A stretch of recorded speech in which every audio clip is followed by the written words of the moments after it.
En ce 60e anniversaire de la fin de la guerre d'Algérie, nous voici réunis pour rendre hommage aux 418 Sénémarins qui ont laissé leur vie en Afrique du Nord, loin de leur terre natale.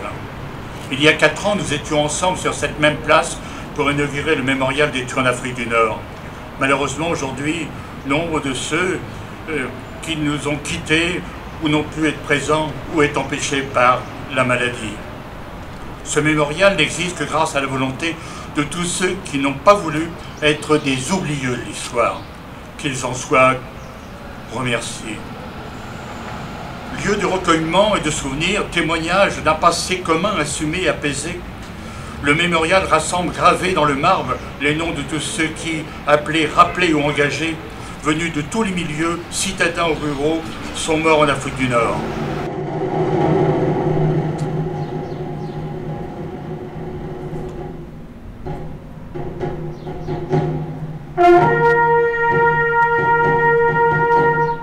C'est 60 ans où on met 60 années à se reconstruire.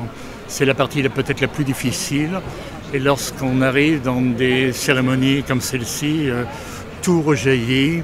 Je ne sais pas comment je vais ressortir vivant de compter et raconter. J'en sais rien du tout, mais je crois qu'on s'est fait tellement violence pendant des années qu'il n'y a plus grand-chose qui nous fait peur. Allons enfants de la patrie, le jour de gloire est arrivé.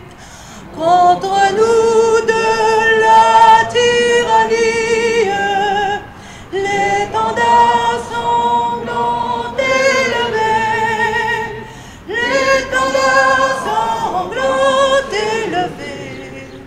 Qui était-il ? Qui étions-nous ? Lorsque la terre dort, nous voyageons. Lorsque nous assoupissons, nous voyageons. Pour la première fusée montant dans la nuit et ouvrant un feu d'artifice, pour une rengaine entendue ici ou là, pour une odeur, une couleur, un plat de couscous, une merguez, nous voyageons. Pourquoi compter ? Pourquoi y raconter ? Il faut savoir qu'en Algérie, à l'époque en Algérie, les conteurs étaient interdits. C'est toute la force du conte, et entre les conteurs normands et les conteurs algériens, il y a une tradition très forte, l'oralité. Et j'ai choisi ce thème-là en étant un peu conteur moi-même.